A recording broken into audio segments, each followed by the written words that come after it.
Regardez, je me souvenais du Trisivir. Là, j'ai eu un petit flash sur le Trisivir. Alors, le Trisivir, c'était pour moi la Rolls des traitements. Je l'ai eu, c'est en 98-99, je pense. Et théoriquement, si on réagit mal à un traitement, c'est dès les premières semaines, voilà. Donc, formidable. Ça fait un mois, 2 mois, et je remonte mes CD4 qui sont extraordinaires. J'arrive à quasiment 500 CD4. La dernière fois que j'avais eu 500 CD4, c'était quand j'étais jeune avec les premiers trucs du traitement. Donc là, j'ai 500 CD4, j'en suis enchanté. Mais je vais pas bien. Je vais pas bien, je vais pas bien. Je vais à l'hôpital, donc prise de sang, j'arrive pratiquement plus à marcher. 4 mois après, hein. Et quand j'arrive à l'hôpital, en 48 heures même pas, j'attrape des œdèmes. J'ai les cuisses qui ont doublé de taille. Alors que le bas du corps. Et eux, ils avaient dans les effets secondaires œdème, mais souvent ça arrivait à partir du cou, tout ça. Donc pour eux, non. On cherche encore. Et 48 heures après, ils viennent dans ma chambre et ils me demandent de leur donner le traitement en disant faut l'arrêter immédiatement. Moi, je veux pas. Je le trouve extraordinaire. J'ai 500 CD4. Je vais arrêter quelque chose qui a jamais autant remonté mon système immunitaire. En plus, le Trisivir, il avait tout. C'était la Rolls. 2 cachets par jour seulement. C'était extraordinaire.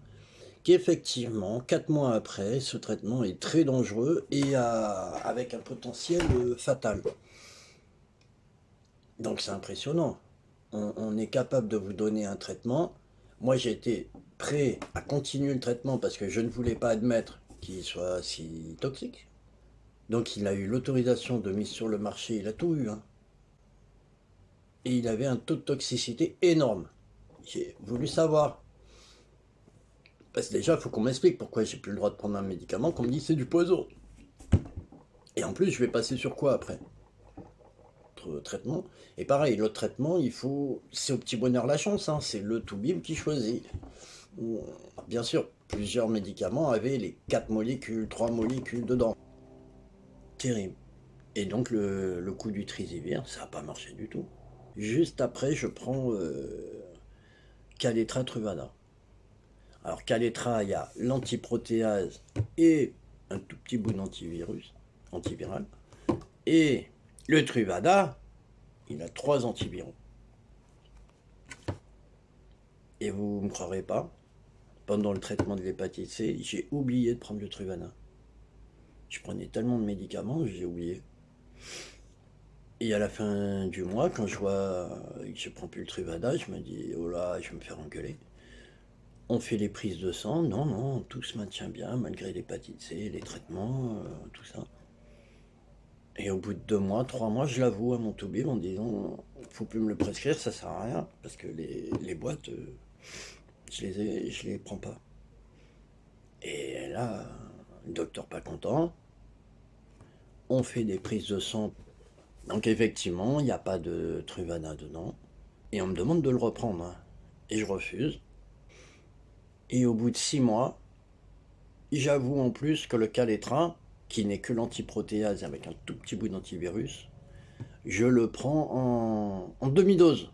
Je n'en prends que 2 le soir. Alors là, le toubib est vraiment pas content. Et donc, en fin de compte, le Caletra fonctionne très très bien. Aujourd'hui, je n'ai plus que le Caletra avec 2 comprimés par jour. Alors, il y a une hypothèse, mais mon corps lui-même s'est adapté. Lui-même, grâce au Caletra, a les petites clés. Il les reconnaît dans le Caletra. L'antiviral qui commence à attaquer le petit, hein, qui est dans le Caletra, la cellule et mon système immunitaire, bah, il fait le boulot des 3 antiviraux que j'aurais eu dans le Truvada. Allez expliquer ça aux médecins. Effectivement, ils vont absolument être contre et surtout pas admettre cette possibilité-là. Tout ça grâce au Trisivir, hein. Aujourd'hui, je continuerai à prendre le Trisivir qui était de toute manière toxique à long terme. À part pour les 20%. 20%, j'ai appris le chiffre. Que pour eux, ça passe tranquille, Rolls-Royce. Sinon, il y a 80% comment écouter les docteurs, comment écouter les traitements, comment écouter les choses quand soi-même on a des observations, quand soi-même on arrive avec des éléments et des résultats à l'appui, et que malgré tout, ben, le docteur, lui, il est basé sur sa formation académique, sa formation de ce que l'ARS lui explique, en lui disant, voilà, c'est comme ça la procédure, ce n'est pas autrement. Et ceux qui font autrement, ils ont tort. Donc là, Truvada, fini. Caletra, c'est ma... Et Caletra, en plus, je vais vous dire, ils veulent quasiment l'arrêter. Ça fait 20 ans que plus personne n'y prend du Caletra. Par contre, il y a eu le Covid. Et grâce à la Covid, ils avaient testé le Caletra.